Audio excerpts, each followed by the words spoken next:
Shalom. I want to start off by giving all glory, praises, and honor unto Yahweh Ba'ashem, Yahushai, Ba'ashem, Rakakadash. Double honors to the apostles and elders of Great Millstone. Salutations to the brothers that's teaching this truth and sincerity. Shalom to the hopeful elect and the 1/3. So a brother had posted this photo in the group chat of ours. All right, and through the spirit.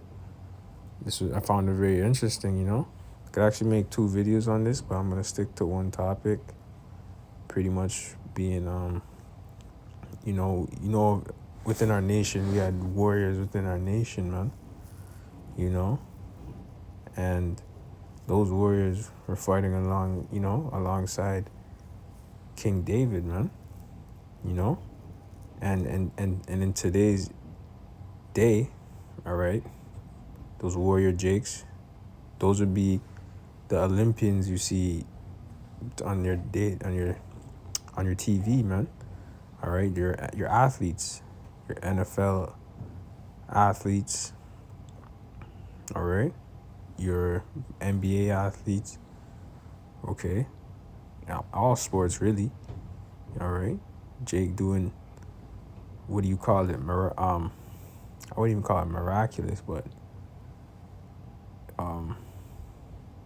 spectacular. Jake doing spectacular things, phenomenal things.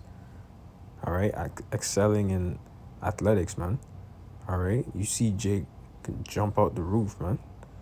All right, you have Jakes that are big as all hell, man, tall as hell. Those are the warriors of our nation, And through the spirit, they fought alongside, King David, man.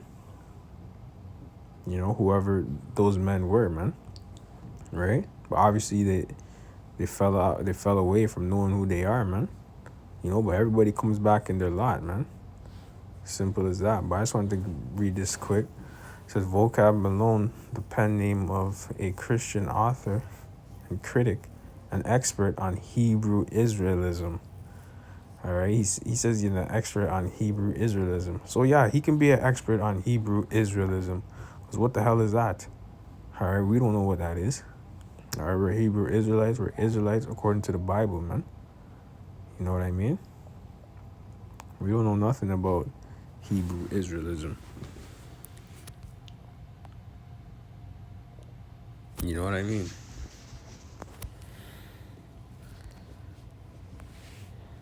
Salak. And it says, an expert on Hebrew Israelism who pushes educational videos on religions to YouTube says that he's been contacted by several NFL chaplains who are concerned that Hebrew Israelism, whatever the hell that is, all right, they're trying to make it like it's a religion. This is a nationality, man. Hebrew Israelites. That's it. What the hell is Hebrew Israelism? Vocab is creeping into the league. He says the chaplains have asked him how to identify early warning signs and how to talk to a player who is expressing interest in it.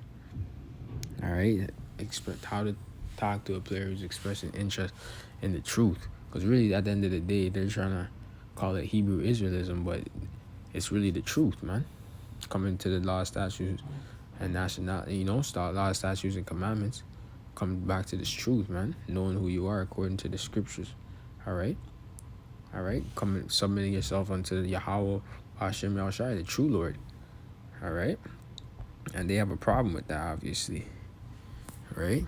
It says one team chaplain said that after a game last season, he was approached on the field by the opponent's chaplain who asked about the influence of Hebrew Israelism in the locker room. Malone says a handful of NFL chaplains told him they have been cut off by former players who embraced Hebrew Israelism and rejected Christianity. And they worry about the impact on players. All right, so the truth is out there at the end of the day, right? The truth is definitely out there. You know what I mean? So that's what it comes down to. You know what I mean? And it's growing, man. Esau, you can't stop this thing, man.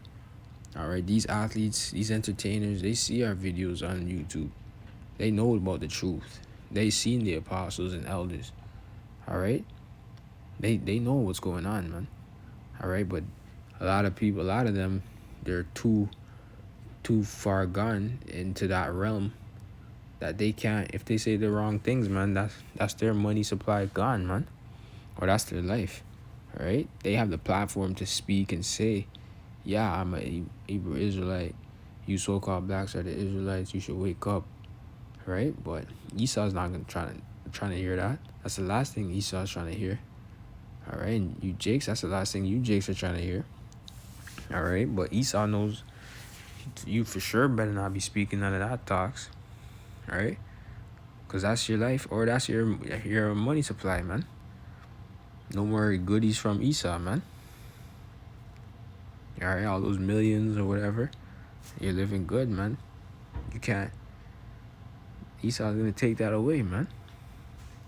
Now, like it says, the truth is growing, and so they have, like the NFL players that know who they are, know that they're Israelites, and so they embrace that. All right, and if they're doing what they can, they should be, giving tithes to the apostles and elders. Right, but they gotta play their role. You know what I mean? It is what it is.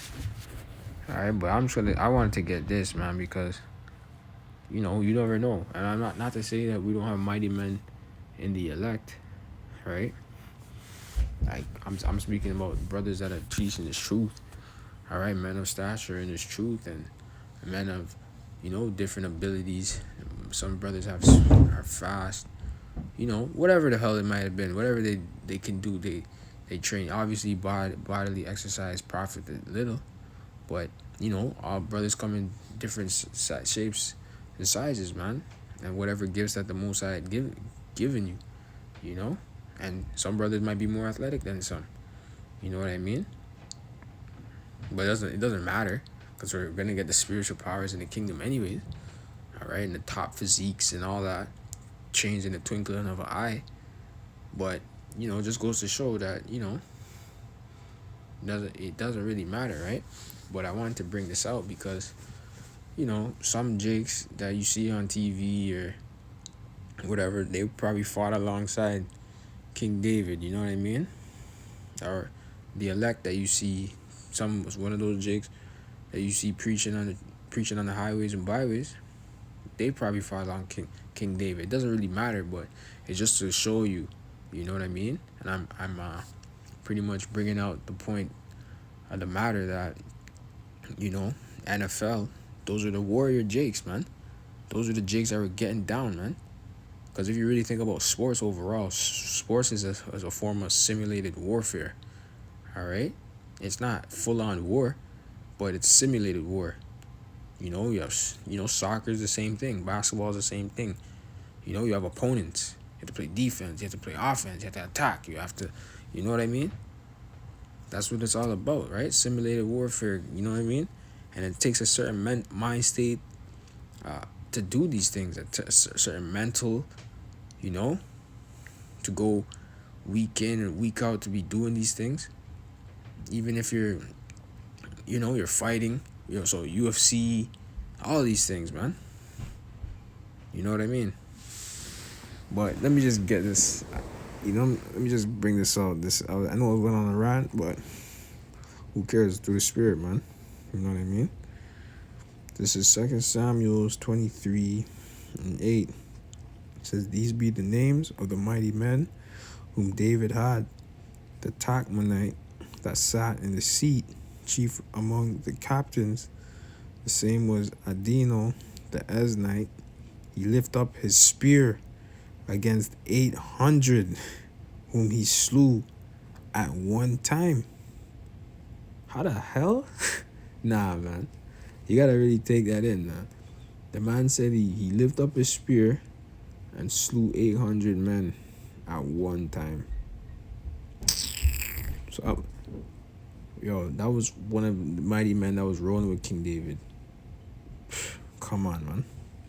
That's crazy. I should end it off right there. I'm kidding. But next verse says, and after him he was Eleazar the son of Dodo the Ahohite, and one of three mighty men of David, when they defied the Philistines that were there gathered together to battle, and the men of Israel were gone away. He arose and smote the Philistines until his hand was weary, and his hand clave unto the sword. And the Lord Yahweh wrought a great victory that day, and the people returned after him only to spoil. And after him was Shammah, the son of Agi the Hararite, and the Philistines were gathered together into a troop, where was a piece of ground full of lentils, and the people fled from the Philistines. But he stood in the midst of the ground and defended it. There's a saying out here where we're from. It's a short form for defend yourself, but it's called fend. Like fend yourself. You know what I mean?